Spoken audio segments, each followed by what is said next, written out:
Hello dear students, आज के video का टॉपिक है मॉडर्न थियोरी ऑफ कॉस्ट। इस मॉडर्न थियोरी ऑफ कॉस्ट को अगेन हमने 2 पार्ट्स में डिवाइड किया है। Modern theory of short run cost output relationship and modern theory of long run cost output relationship. इस वीडियो में हम modern theory of short run cost output relationship के बारे में पढ़ेंगे। पिछले वीडियो में हमने देखा कि जो शॉर्ट रन और लॉन्ग रन हमारे एवरेज कॉस्ट जो होते हैं वो रफली यू शेप के होते हैं, बट इन रिसेंट ईयर्स ये जो यू शेप्ड कॉस्ट कर्व हैं इसको कई इकोनॉमिक्स ने क्वेश्चन किया on the basis mainly on the empirical grounds. और शॉर्ट रन और long run average cost curve का जो यू शेप है उसको इन इकोनॉमिक्स ने चैलेंज किया। इनके हिसाब से जो short run average variable cost curve है it is of saucer shaped और जो long run average cost curve है it is of L shape. तो आज हम इस वीडियो में पढ़ेंगे saucer shaped short run average variable cost curve. जो रिसेंट एम्पिरिकल स्टडीज़ हैं उसमें ये पाया गया कि जो short run average variable cost है वो सॉसर टाइप शेप होता है। What does it mean? It implies that there is a flat stretch over a certain range of output in it. और ये जो सर्टेन रेंज ऑफ आउटपुट है उसमें जो फ्लैट स्ट्रेच है उसका मतलब क्या है, उस रेंज ऑफ आउटपुट में जो वेरिएबल कॉस्ट है उसमें कोई चेंज नहीं होता है। और ये इसलिए है क्योंकि जो जब भी प्लांट साइज डिज़ाइन किया जाता है या बनाया जाता है तो एक रिज़र्व कैपेसिटी जो मैन्युफैक्चरर है, जो प्रोड्यूसर है, वो रखता है ताकि प्रोडक्शन में फ्लेक्सिबिलिटी आ सके। और जब एक फर्म अपना आउटपुट एक्सपेंड करे ओवर ए सर्टेन रेंज तो जो पर यूनिट कॉस्ट है या वेरिएबल कॉस्ट है उसमें कोई इंक्रीज़ ना आए और जो आउटपुट की जो ग्रेटर डिमांड्स हैं, जो ज़्यादा डिमांड होगी उसको फर्म फुल फ्लेक्सिबिलिटी के साथ मीट कर सके। तो ये जो ग्राफ है यहाँ पे हम देख सकते हैं कि जो हमारा short run average variable cost curve है it is explained in this graph। आप ये देखिए कि in the beginning the short run average variable cost declines। as you can see in the graph, शुरुआत में जो short run average variable cost curve है वो अप टू पॉइंट A आप देख सकते हैं वो डिक्लाइन कर रहा है, then remains constant over the range of output Q1 Q2 and thereafter it rises। as you can see in the graph, over a range of Q1 Q2 it remains constant and then it starts rising। तो जो Q1 Q2 output का जो range है उसमें जो short run average variable cost curve है उसमें flat stretch है। यहाँ पे जो वेरिएबल कॉस्ट है वो कांस्टेंट है, उसमें कोई चेंज नहीं आ रहा। और ये मैंने आपको बताया जो रिज़र्व कैपेसिटी है उसके कारण जब हम प्रोडक्शन बढ़ा रहे हैं तो हमारा जो हम प्रोडक्शन को बढ़ाने के लिए उस रिज़र्व कैपेसिटी को यूज़ कर रहे हैं और उसके कारण हमारा जो वेरिएबल कॉस्ट है उसमें कोई चेंज नहीं आ रहा है। जो शुरुआत में जो एवरेज वेरिएबल कॉस्ट हमारी डिक्लाइन होती है उसका कारण यह है कि जब वेरिएबल फैक्टर के को हम फिक्स फैक्टर के साथ इंक्रीज़ करते हैं तो फिक्स फैक्टर का बेटर यूटिलाइजेशन होता है और जो लेबर धीरे धीरे लेबर की जो स्किल और प्रोडक्टिविटी है उसमें भी इम्प्रूवमेंट होता है।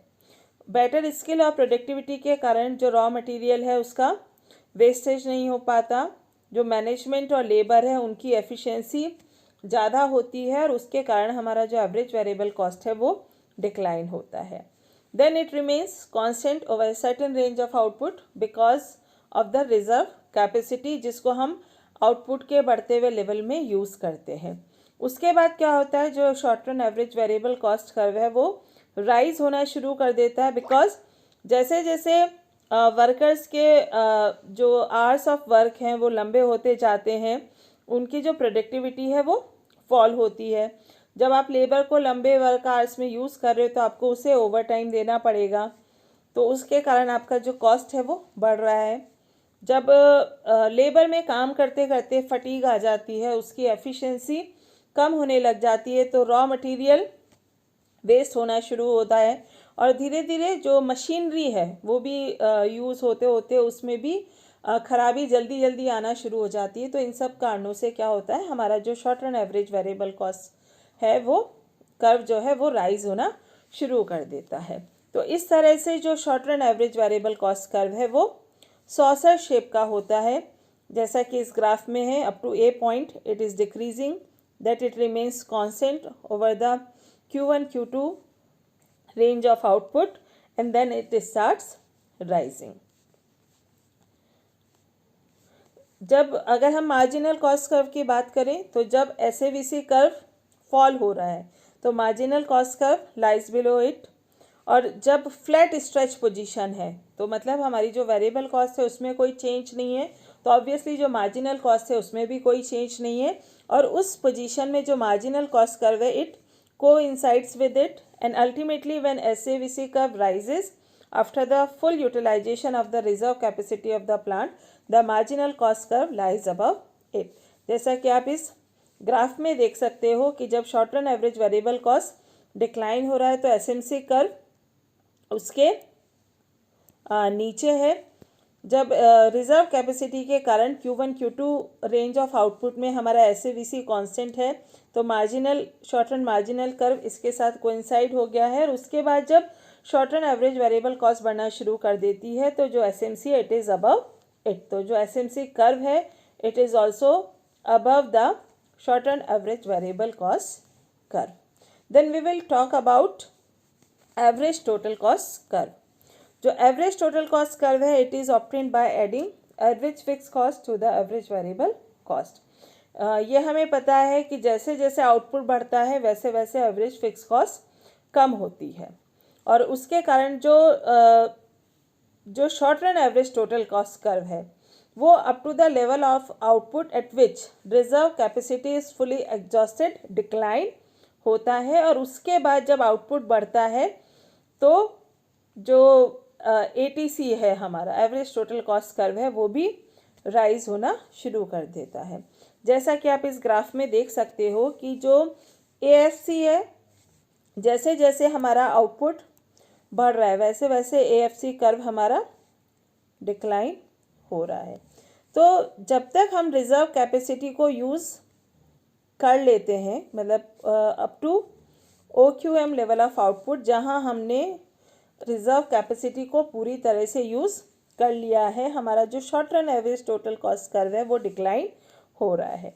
और उसके बाद भी जब हम प्रोडक्शन बढ़ाते हैं और हमारी जो short run average variable cost बढ़ती है तो हमारा जो short run average total cost है वो भी बढ़ना शुरू हो जाती है, और इस पॉइंट के बाद आप देख सकते हैं कि जो हमारा SATC कर्व है वो भी राइज होना शुरू हो गया है।